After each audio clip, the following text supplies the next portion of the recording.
Good morning, it's 10:30 and this is Observer Radio News. I'm Alexjs Nesterins with Deanna Charrion. It's a cool and sunny 10 degrees outside our East York studios and here are the headlines. A fight inside a Sikh temple in Brampton leaves 5 people in hospital. Toyota is expected to agree to a $16 million fine, a result of a delay in telling federal authorities about potential safety problems. Michael Bublé rocks the Junos, fitting 3 of the 4 trophies he was up for. Now to our top story. 5 people are in a hospital after a fight broke out inside a Brampton Sikh temple on a Sunday afternoon. It started when one group tried to break up another group's meeting, and witnesses say that hammers, machetes, and construction knives were brandished in a clash of about 100 people. Toronto Star reports that the trouble started a few days earlier when a group opposing the management said that it would hold a meeting inside the temple. Today is the deadline for Toyota to accept or contest a $16 million fine, the largest government penalty against an automaker. The fine is a result of a 4-month delay in telling federal authorities about the sticking gas pedals. Evidence shows that the automaker knew about the problem since September, but did not issue a recall until January. Under federal law, automakers are required to report a potential safety defect within 5 business days. In January, Toyota announced it would recall more than 2 million vehicles to address the sticking pedals. Many subsidized daycares across the province are facing an uphill battle to stay open. Some parents are starting to wonder what will they do with their children. Tristan Carter has the story.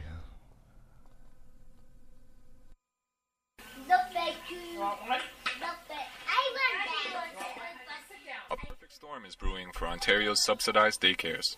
Full-day kindergarten and cuts to subsidies are threatening to force daycares to close their doors and are causing parents to worry about the future. Heather Butcher, a mother of 2 children on subsidy, states how she is feeling about this. Terrified. Without subsidy, I got no childcare. I can't afford it. Federal subsidy money will expire on April 1st of this year, and the province does not seem set to pick up the bill. Helen Kiprios has been the director of Roywood Childcare for over 20 years, but she is not sure how much longer her daycare will last. I have a capacity of 49 kids, and out of my 49 children, the 30 is on subsidy. So that is going to be a disaster for my center. Or it's going to be a disaster for parents try to find the money. But how can they find the money if they couldn't survive before? Even with the full-day kindergarten, Butcher said she will still have to pay for childcare. What the board is trying to do is have daycare within the same classroom. So we have to pay $30 a day for my children to be taken care of before school, during lunch, and after school. And I can't afford that. That's why I depend on subsidy. Although many parents oppose the changes to childcare in this province, Kiprio says she will wait to see the effects before she passes judgment. Definitely we needed a change. Now, going to this change might be good. Time will tell. It's Tristan Carter, Observer Radio News, Toronto. Ontario Labour Ministry has charged a twice-bankrupt businessman for failing to pay more than $60,000 in wages to student lifeguards. Peter Check was charged Thursday with 6 counts of failing to comply with orders to pay his 68 former employees. Toronto Star investigation from last June showed that Check had been withholding wages for students for years and was changing the name of his pool supply company every summer. That's news, and Deanna will be here with entertainment after the break. My husband is a couch potato. In 14 years, he's worn out 3 recliners. Can't remember our anniversary, but he's got the TV schedule memorized. One time, I took out the batteries out of his remote control and he called 911. Last week, he came home from work, plops down in his recliner, throws it off in lift-up position, and tells me that his boss is giving a dinner party and we're supposed to bring dessert. So I said, "Great, what are you gonna make?" Then that brought him to his feet and he goes, "Gee, honey, I thought you'd make your famous strawberry cheesecake." "Think again," I said. "He's your boss. You cook something." he was smarter than I thought, so we went to Winn-Dixie and the Deli Bakery and we pick up a cheesecake. Well, his boss's wife raved over it, so he says, "Thank you very much. I made it from scratch." Then he asked for the recipe.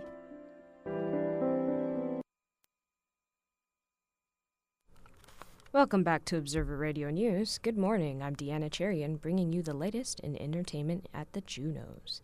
The foggy weather delayed celebrities en route to the Junos. Airports exercised caution in the thick mist, navigating the stars into St. John's, Newfoundland. But that didn't stop six-time nominated Vancouver crooner Michael Bublé. He had some crazy love from the West Coast to the East as he dazzled the 39th Annual Juno Awards. The singer was awarded for Best Album of the Year, the Juno Fan Choice Award, and the Best Single of the Year for Haven't Met You Yet. Bublé's fourth studio album, Crazy Love, topped September charts at number 1 in both Canada and the U.S. last year. This adds to his Pop Album of the Year honor for 2009's Crazy Love. Former Degrassi star Drake plucked the award for Best Rap Recording of the Year for So Far Gone, as well as New Artist of the Year. The proud Torontonian performed with teen sensation Justin Bieber in an acoustic version of Bieber's single Baby. Drake is featured in a solo verse at the end of the re-recorded version of Kanan's Waving Flag featured on Young Artists for Haiti. Kanan emerged with Artist and Songwriter of the Year for 2009's Polaris Music Prize-nominated Troubadour. The weather, however, did provide the scene to remember those lost in entertainment. Jack Soul's former associate, Ron LaPata, came out to accept the R&B Soul Award on behalf of the group's late frontman, Hayden Neal. He passed away from lung cancer in 2009. Backstage, LaPata said it was a bittersweet kind of thing. He's not here with us now, but he leaves us with his music. The efforts of many Canadians continue to raise awareness about the tragedy in Haiti, and as Observer's Alexjs Nesterins reports, many people attended a fundraiser to aid Haiti a couple Saturdays ago to raise money to assist the country in rebuilding. A benefit to help Haiti inspired feelings of hope, optimism, and cheer. The Royal Canadian Legion 101 had a fundraiser for Haiti on Saturday, March 13th. With over 60 people in attendance, a variety of bands played to raise money to aid Haiti. Since the earthquake hit Haiti on January 12th, aid has been slowly trickling into the devastated country. Although 3 months have passed since the earthquake hit, musician Gordon Roy thinks that the tragedy of Haiti should be remembered. Roy says that he created the benefit Helping Hands for Haiti because he wanted to help in some way with efforts to rebuild the ravaged country. I wasn't in a position to really help out financially when this happened, this tragedy, and I just wanted to try and do something, so I thought if I put my energy in, I'm a musician and our band is one of the bands playing, and I was able to call in these other people who gracefully came in free of charge. The president of the Royal Canadian Legion 101, Andy Finlay, says that it's Canada's imperative to help less fortunate countries in a time of need. Canada is a very prosperous country, and Canada has the resources to help not just Haiti, but Chile and any countries that are in distress.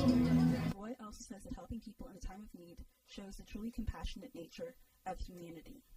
He hopes that Canadians continue to contribute aid to Haiti so that Haiti can begin to recover from this extraordinary misfortune. Candice Reynolds, Observer News. Aid continues to be sent to the country. That's all for entertainment this morning. Let's send it back to Alex for the wrap-up. Thanks, Deanna. That's our show for now. You can find more news online at torontoobserver.ca. Alexjs Nesterins, Observer Radio News. Thanks for listening and have a great day.